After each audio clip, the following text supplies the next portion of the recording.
What's up, good people? Mark Holmes here as always. I want to say thank you all for watching, commenting, subscribing, and being part of the Joe Boo Sports Report.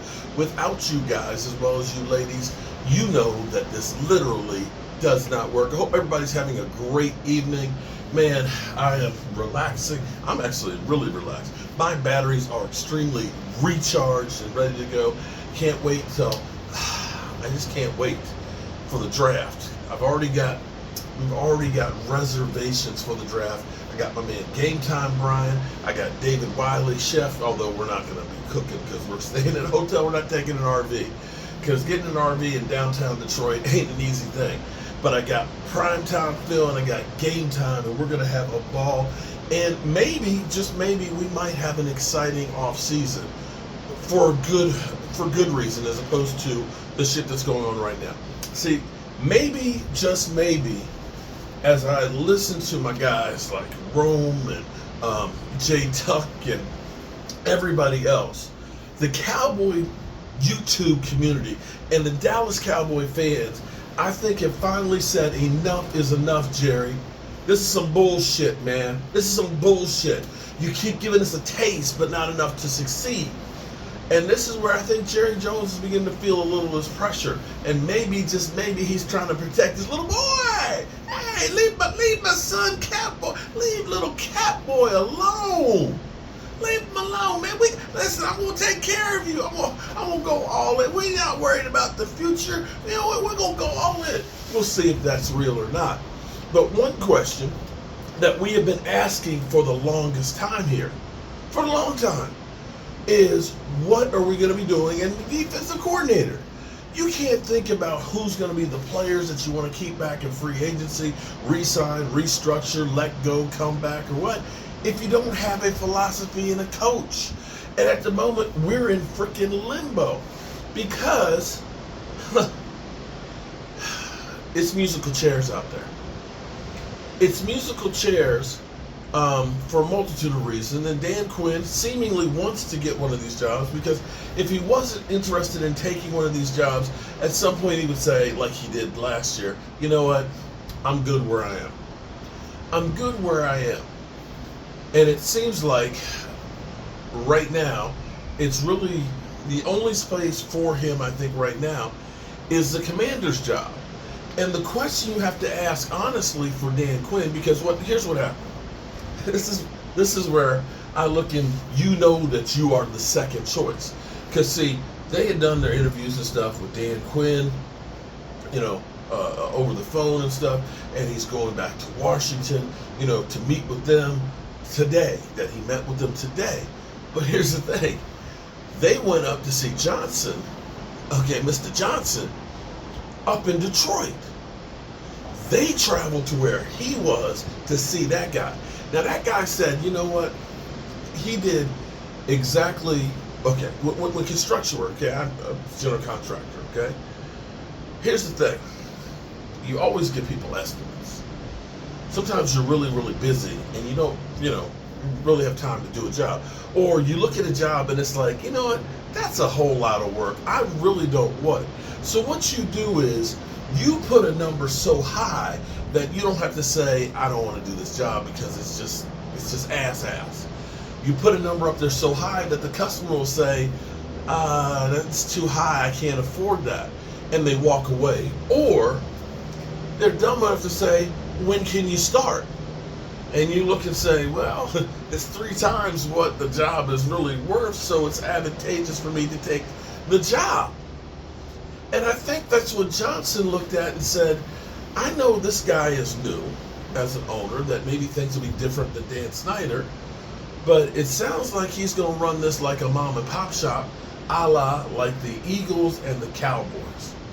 And maybe, just maybe, I'm okay here in Detroit because I got a team right now that I'm the offensive coordinator on that just went to the NFC Championship. I got a quarterback in Jared Goff. I got, great defense and stuff. I got a coach that believes in me, is talking about biting off kneecaps.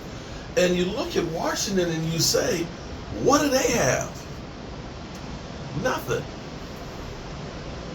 Then you also hear about the Texans offensive coordinator, okay? doing, who's done great things there. He's got a nice young quarterback in C.J. Stroud that he can coach.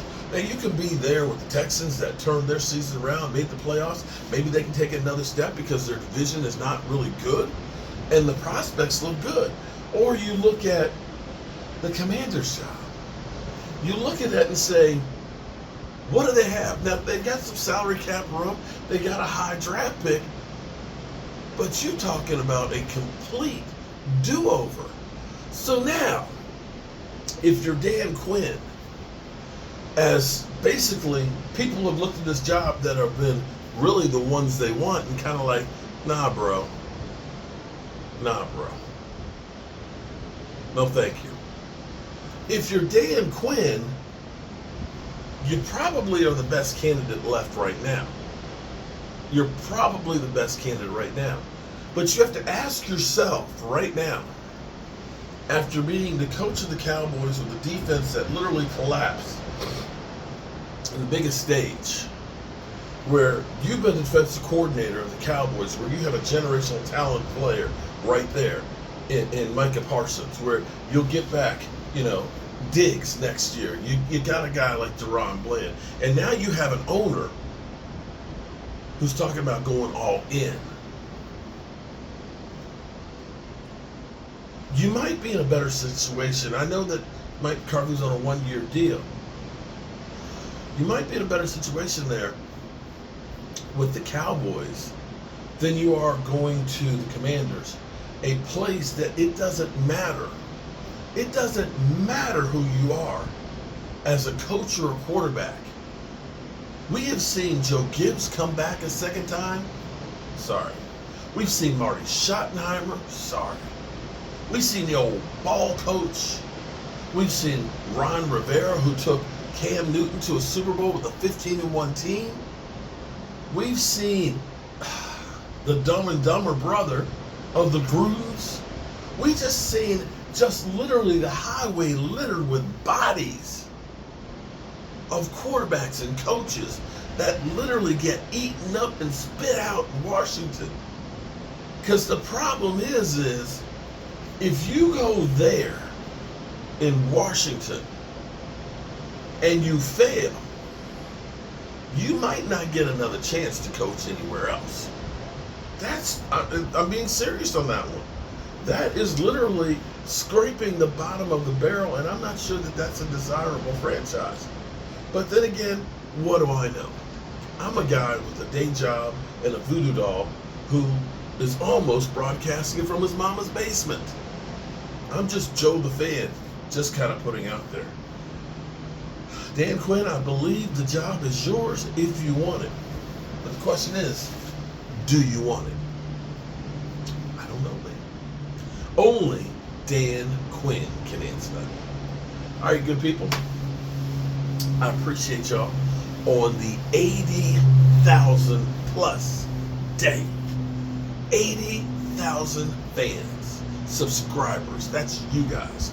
And let me say thank you to all of the YouTube community for keeping the pressure on. And don't listen, just because Jerry Jones just said, we're going on. Don't believe that shit.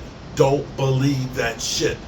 Wait until you see something real happen. And I don't want to hear we're trading a 5th round pick, for a guy in this. No, I want to see some real results, some real players, some real studs with attitudes that are going to plug these holes. We've had holes in linebacker for years. Zeke's been getting old for years. Our offensive line has been getting old for years. I want to see real results from those guys. All right, good people. I'm going to get in off of this balcony. It's a little chilly out here, but what do you expect when you go to the beach in the wintertime? I tell you what, I kind of enjoy it because I don't like the crowds. Peace.